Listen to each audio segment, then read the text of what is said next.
कई बार हमने देखा है कि पेरेंट्स आते हैं और अपनी समस्या बताने लग जाते हैं चेयर पे बैठते ही। वो लोग बच्चे को कंफर्टेबल होने नहीं देते कई बार, और कई बार डॉक्टर को भी उतना स्पेस नहीं मिलता कि 2 सेकंड वो अपने बच्चे से थोड़ा सा रेपो बना सके। एक डॉक्टर एक फैमिली या मरीज की फैमिली से क्या एक्सपेक्ट करते हैं हम लोग। मैं डॉक्टर संजीव आज ये डिस्कस करूंगा कि क्या एक्सपेक्टेशंस हैं हमारी। हम एक डॉक्टर्स क्या एक्सपेक्ट करते हैं। हम एक्सपेक्ट करते हैं कि हमारी जो फैमिली है, जो पेरेंट्स हैं बच्चों के, पहले ही अपॉइंटमेंट लेके आ जाएं, या अगर वो यहाँ आके अपॉइंटमेंट ले रहे हैं या बैठे वेट कर रहे हैं और प्रॉपर नाम लिखवाएं। स्पेशली नाम जो है वो बच्चे का जो आधार कार्ड में है वही लिखवाएं, and age, sex, proper date of birth उनको क्लियर होनी चाहिए। क्योंकि कई बार ये छोटी छोटी गलतियां, जैसे कई बार पेरेंट्स बताते हैं कि मेरे बच्चे का नाम किट्टू है, अब ताऊ जी ने किट्टू बता दी, ताऊ जी को पता ही नहीं उसका ओरिजिनल नेम क्या है। तो ये गलतियां, इसकी वजह से हम लोग जो रिकॉर्ड्स हैं हमारे उसमें गड़बड़ होता है।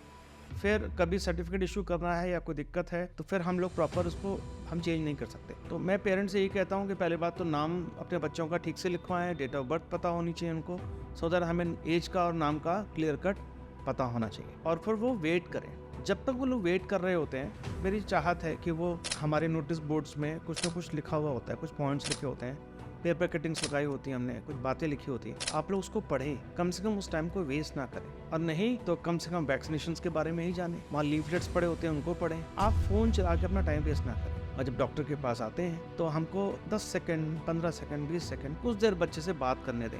हम बात करते हैं तो वो भी एक पार्ट ऑफ एग्जामिनेशन ही होता है। कई बार हमने बच्चे से पूछा तुम्हारा नाम क्या है, बच्चे ने जवाब ही नहीं दिया। हमने दोबारा पूछा, उसने फिर जवाब नहीं दिया। तो वो हो सकता है सुन ही ना रहा हो, या फिर वो सुन रहा हो समझ ना रहा हो। एग्जामिनेशन उसी वक्त से शुरू हो जाता है। तो पहले हम डॉक्टर सब लोग 2 सेकंड थोड़ा सा टाइम बच्चे के साथ बिताना चाहते हैं, थोड़ा मजाक करते हैं, और मम्मी को अच्छी हैं, पापा अच्छे हैं, कुछ भी ऐसे सवाल पूछ लेते हैं। इससे बच्चे का रिएक्शन के बारे में पता चलता है, और उससे हम लोग काफ़ी हद तक मेंटल लेवल, फैमिली का जो क्या अंडरस्टैंडिंग है फैमिली में, उसके बारे में भी हमें अंदाज़ा लग जाता है। तो कम से कम हम वो जो टाइम है हमारा, वो हम इस चीज़ में इस्तेमाल करना चाहते हैं। हम सब यही चाहते हैं कि हमें प्रॉपर एग्जामिनेशन करने दिया जाए। उसके बाद हम चाहेंगे कि पेरेंट्स अपने सवाल या और कोई डाउट्स हैं वो क्लियर करें और पूछें।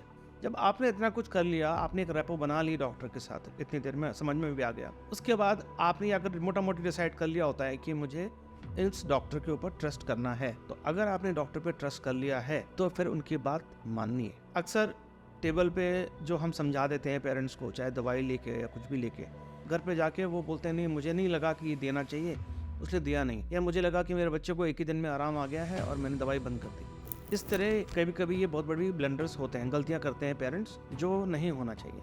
तो मेरा कहने का मतलब ये है कि एक बार आपने अपना डॉक्टर चुन लिया, उन पर भरोसा कर लिया, समझ लिया, उसके बाद उनकी सारी बात माननी है। एग्जाम्पल दे रहा हूँ, जैसे ओटाइटिस मीडिया, कान में जब दर्द होता है बच्चों के, तो हम लोग कई बार दवाई एंटीबायोटिक्स लिखते हैं, वो 10 डेज के लिए होती हैं। तो बच्चे को आराम तो 2 से 3 दिन में मिल ही जाता है। बहुत सारे पेरेंट्स वो 10 दिन पूरे ही नहीं करते, फिर हमें दोबारा रिपीट कोर्स करना पड़ता है और बच्चा भी दोबारा स्ट्रगल करता है। तो हम अगर इसको एक बार ट्रस्ट करने के बाद उनकी बात माने, ये बहुत ज़रूरी है। और जब एक बार ट्रीटमेंट लिख दिया है तो आप ट्रीटमेंट समझें कि ये दवाई दिन में 2 बार देनी है, दिन में 3 बार देनी है, अंदाजे से कुछ नहीं। वैसे तो हमारे सब डॉक्टर्स अपने प्रिस्क्रिप्शन में आम भाषा में लिखते हैं, गोले बना देते हैं, पर स्टिल आपको नहीं समझ में आया है तो आप पूछिए। और आप चाहे 1 बार का 2 बार 3 बार जितनी बार भी पूछना चाहें पूछिए। और ट्रीटमेंट को लेके कभी कभी आपको लगता है कि मेरे बच्चे को स्टेरॉइड क्यों दिया, या मेरे बच्चे को कोई भी दवाई क्यों दी, आपका क्वेश्चन है तो आप पूछिए। पर आपको बात तो डॉक्टर की ही माननी पड़ेगी, क्योंकि वो शायद आपको पूरी तरह एक्सप्लेन कई बार सेटिस्फाई नहीं कर पाते, पर आपको ये लेके चलना होगा कि हमें विश्वास करना है। क्योंकि डॉक्टर्स को भी वही चीज समझने के लिए, जो चीज आप समझ रहे हैं, उसी चीज को समझने के लिए सालों लग गए। एग्जाम्पल दे रहा हूँ, जैसे सीबीसी कराते हैं हम लोग, कंप्लीट ब्लड काउंट, तो उसमें हीमोग्लोबिन 10 के करीब है, फिर वो MCHC, MCV, ये सब बढ़े होते हैं, घटे होते हैं किसी के। तो पेरेंट्स बोलते हैं डॉक्टर साहब ये तो ठीक है, पर ये क्यों? उस रिपोर्ट को समझने के लिए ही डॉक्टर से 5-5 साल लगा दिए हैं। तो आप उन पर भरोसा करें कि हाँ उस रिपोर्ट को कैसे समझना है, क्योंकि बहुत सारे लोग नहीं समझ सकते इस बात को। और इम्पॉर्टेंट चीज़ और है, हम डॉक्टर्स जो प्राइवेट प्रैक्टिस में हैं स्पेशली, हम एक्सपेक्ट करते हैं कि हमारे मरीज़, हमारी जो बिल्स हैं, हमारे हॉस्पिटल के बिल्स, चाहे वो भर्ती मरीज़ हो चाहे OPD के पेशेंट्स हो, वो हमारे बिल प्रॉपरली देंगे। हर डॉक्टर इस टाइम पे कहीं ना कहीं चैरिटी कर ही रहा है। ऐसा नहीं होता है कि कोई मरीज़ आ गया, गरीब है तो भगा दिया गया, ऐसा कभी नहीं होता है। और मैं ही नहीं, कोई भी नहीं करता। पर अगर जो एफ्लुएंट है, जो रिच है, जो पे कर सकते हैं फीस, अगर वो भी यही बोलते रहेंगे हमेशा कि हम गरीब हैं, तो फिर डॉक्टर सबको एक तराजू में तोलने लग जाएंगे, तो वो कहीं गलत हो जाएगा उन ज़रूरतमंदों के लिए जो उनका हक था। तो मेरे कहने का मतलब ये है कि आप अपने आप को गरीब बताकर दूसरे मरीज़ों का हक ना छीनने की कोशिश करें। और ज़्यादातर मैंने देखा है कि जो रिच हैं, रिच क्लास हैं, पावरफुल हैं, वो इस चीज़ का फ़ायदा उठाने की कोशिश करते हैं। एंड ये डॉक्टरों के लिए भी बड़ा दर्दनाक है एंड और मरीज़ों के लिए भी दर्दनाक है। दूसरी बात यह है कि अगर हॉस्पिटल का बिल आप क्लियर नहीं करते हैं या किसी बात पे आप आर्गुमेंट करते हैं, तो जो डॉक्टर या जो भी हेल्थ केयर वर्कर है जो काम कर रहा है मरीज़ों के लिए सालों से, उसका बिहेवियर ही चेंज कर देंगे आप। अब जैसे हमारे हॉस्पिटल में एक सिस्टम है कि मरीज़ भर्ती होगा तो एडवांस पे करे ना करे, हम ट्रीटमेंट तो चालू कर ही देंगे। अगर हमारा मरीज़ बाद में पेमेंट नहीं करता या लड़ाई झगड़ा करता है या कुछ भी करता है, तो आपने हमारा स्वभाव ही बदल दिया। आपने हमसे ये मजबूर कर दिया हमें कि पहले एडवांस पेमेंट करेंगे तभी हम इलाज करेंगे। तो इसकी वजह से बहुत सारे मरीज़ों का नुकसान भी होगा। जो मरीज़ हो सकता है वो रिच भी हो परंतु उस टाइम उसके पैसे ना हो उसके पास, हो सकता है वो गरीब हो, क्योंकि ये हॉस्पिटल हेल्थ केयर फैसिलिटीज़ बिना पैसे की नहीं चलती।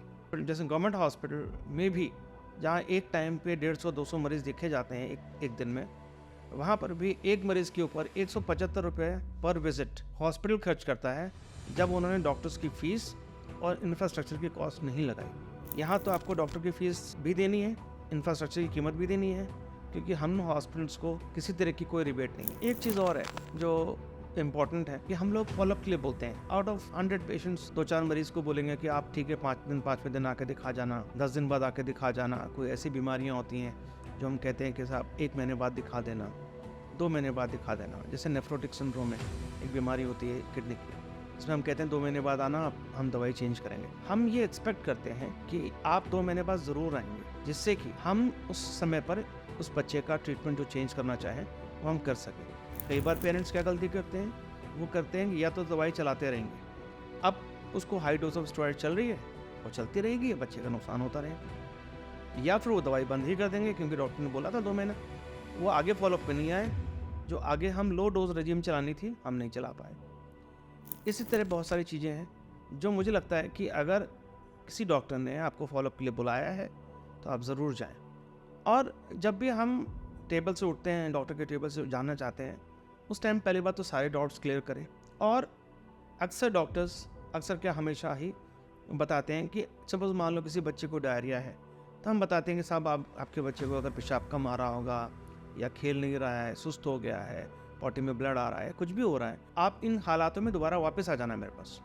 आप इन बातों पर ध्यान से सुने और जो प्रिस्क्रिप्शन में जो लिखा है इसको पढ़े ज़रूर। अगर किसी डॉक्टर ने कोई प्रिस्क्रिप्शन में कोई टेस्ट लिखा है उसे कराएं ज़रूर। इससे सिर्फ मरीजों का ही फ़ायदा होता है। मैं एक छोटा एग्जांपल देता हूँ। जैसे वायरल का सीज़न आता है, कोई भी सीज़न आता है वायरल फीवर का, हम लोग क्या करते हैं कि 8-10 मरीजों को टेस्ट करा लिया, पता चल गया कि ये वायरल फीवर है, तो ज़्यादा मरीजों को हमको एंटीबायोटिक्स देने की कोई ज़रूरत नहीं है। तो उससे क्या होता है, हम लोग बाकी मरीजों को हम एंटीबायोटिक्स नहीं देते। और शुरुआत में हम लोग को जब समझ में नहीं आता है तो हम लोगों को बेसलाइन टेस्ट कराने पड़ते हैं। तो आपको जो बताया जाए वो आप करें, पर आप क्वेश्चन पूछें, समझें और काउंटर क्वेश्चन करें, पर डॉक्टर की बात ज़रूर मानें। धन्यवाद।